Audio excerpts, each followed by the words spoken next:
DHFL down 50% in the last 1 month. So let's see whether there's any recovery in that stock. But which way will HUL swing this morning after posting an inline set of numbers? We asked Naveen Trivedi of HDFC Securities, who joins us on the phone line.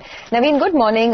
This 10% volume growth was, slightly better than the street expected. In fact, 4 quarters now of double-digit volume growth.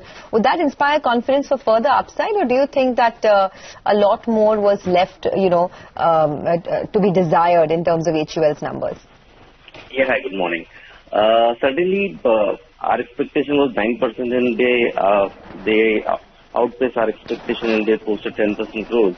So if you look at last 4-5 quarters, there has been consistent outperformance from levers, it's not only from the peer side, but also from their own averages also. So if you look at in the last 5 quarters, their average revenue grew by around 15%. But if you look at between the last 4 years, before the FY 18, there has been average growth of around 5 to 6%. So there has been like 3x of the growth which we have seen in the last 5 quarters.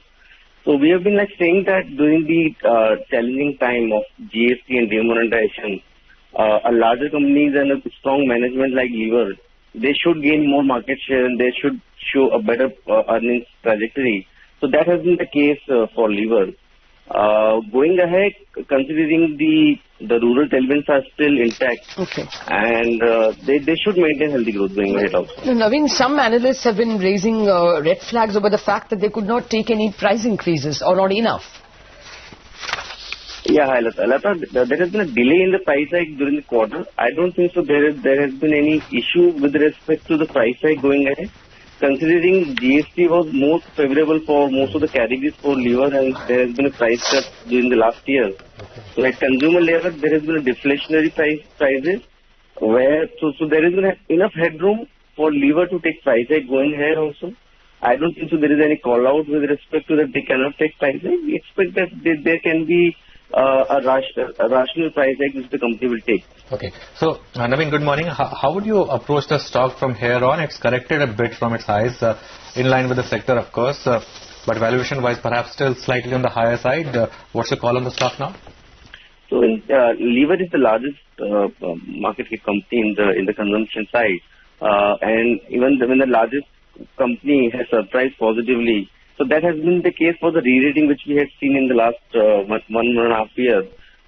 Considering there has been a heavy base which will play out in the next coming quarters, and some sort of, you would say, a macro headwind with respect to currency and crude, there can be, I'm saying that there can be, we won't be able to see such acceleration which we have seen in the last 5 quarters.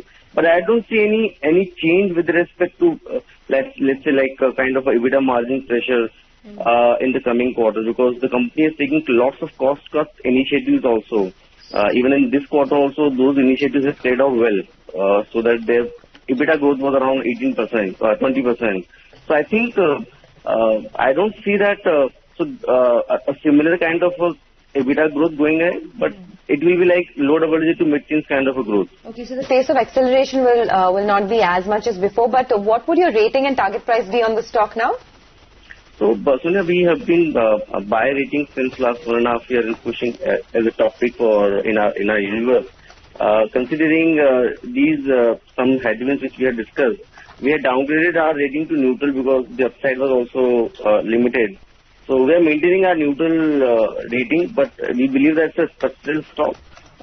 There can be like 8 to 9% kind of upside from here onwards also. All right. Thank you very much, Naveen, for joining us. You really can't point out to no price hikes as a problem, because the margins are still much better. Yeah. And in the severe food disinflation that we are seeing, it's impossible to expect price increases. Maybe for non-food products. We have to take a short break. We are coming back. We'll have our pre-opening rates with us, as well as Mr. S.P. Tulsian, who will join in with his analysis.